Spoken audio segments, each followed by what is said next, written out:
పట్టుదల విడిచిపెట్టకపోతే కన్యా రాశి వారు ఈ సంవత్సరం కొన్ని విజయాలు సాధించే అవకాశం కూడా బ్రహ్మాండంగా ఉంది.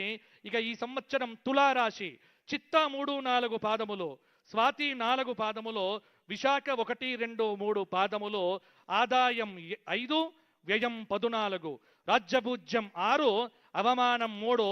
ఇది తులారాశి. తులారాశి వారికి ఈ సంవత్సరము చక్కగా అద్భుతమైనటువంటి రోజు. ఇంకొకటి కూడా చెప్పుకోవాలి కాబట్టి, ఉగాది కాబట్టి రాజు గురించి మాట్లాడుకోవాలి. మన రాష్ట్రానికి రాజు రేవంత్ రెడ్డి గారు కాబట్టి రేవంత్ రెడ్డి గారి యొక్క రాశి చిత్తా నక్షత్రం తులారాశి. పంచమాధిపతి అష్టమాధిపతి భాగ్యంలో బుధుడున్నాడు వారికి. ఆ బుధుడి యొక్క దశ ఇప్పుడు జరగబోతోంది కాబట్టి వారికి బ్రహ్మాండంగా ఈ సంవత్సరం అనుకూలంగా ఉండబోతోంది.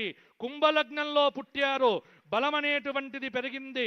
కానీ అక్కడక్కడ లగ్నంలో రాహువు యొక్క ప్రభావం ఉండడం చేత 6వ స్థానంలో శని ఉన్నాడు ఈ సంవత్సరం.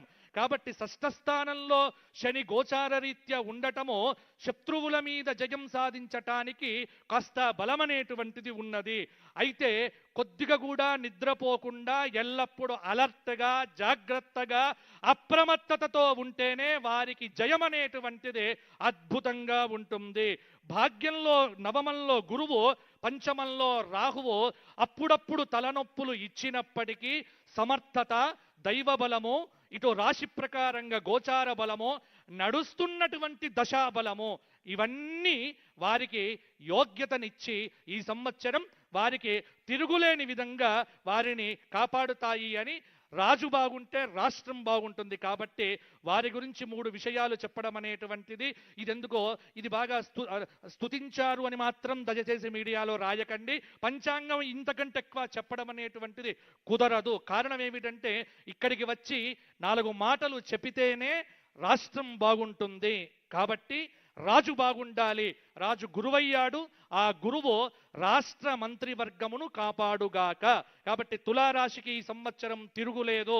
తులారాశి వారు ఎవరైనా సరే అద్భుతంగా ఉండబోతోంది. వారికి పెళ్లిళ్ళు కాని వారికి పెళ్లిళ్ళు అవుతున్నాయి, డబ్బు వస్తుంది, అలాగే ఇండ్లు కొంటారు.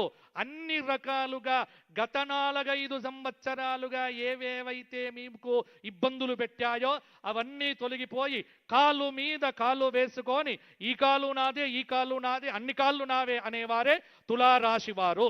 కాబట్టి తులారాశి వారు ఈ సంవత్సరము లక్ష్మీ నరసింహ దర్శనం చేసుకోండి, వారికి బాగుంటుంది. తదుపరి వృశ్చిక రాశి విశాఖ 4వ పాదం, అనురాధ 4 పాదాలు, జ్యేష్ఠ 4 పాదాలు, ఆదాయం 11, వ్యయం 5, రాజ్యభూజ్యం 2, అవమానం 6. వృశ్చిక రాశి వారికి ఈ సంవత్సరము అష్టమ గురువు వ్యతిరేక ఫలితాలు ఇస్తున్నప్పటికీ కూడా తదుపరి జూన్ 1 తరువాత అక్టోబర్ 30 వరకు భాగ్య గురువుగా మంచి ఫలితాలు ఇవ్వబోతున్నాడు. రుణ సమస్యలు తీరిపోతాయి, కొంత సహకారం లభిస్తుంది. మైగ్రెయిన్ పెయిన్ లాంటివి ఎప్పుడూ వెంటబడతాయి. కానీ వీరికి ఈ సంవత్సరం గత సంవత్సరం కంటే మంచి ఫలితాలు అధికంగా కలగబోతున్నాయి. వృశ్చిక రాశి వారు కూడా కచ్చ నిరుత్సాహం తగ్గించుకొని ఉత్సాహాన్ని పెంచుకుంటే సరిపోతుంది. వీరికి వృశ్చిక రాశి వారికి ఈ సంవత్సరము విశేషమైన విష్ణు సహస్రనామ స్తోత్ర పారాయణం రోజు చేయటం మంచిది.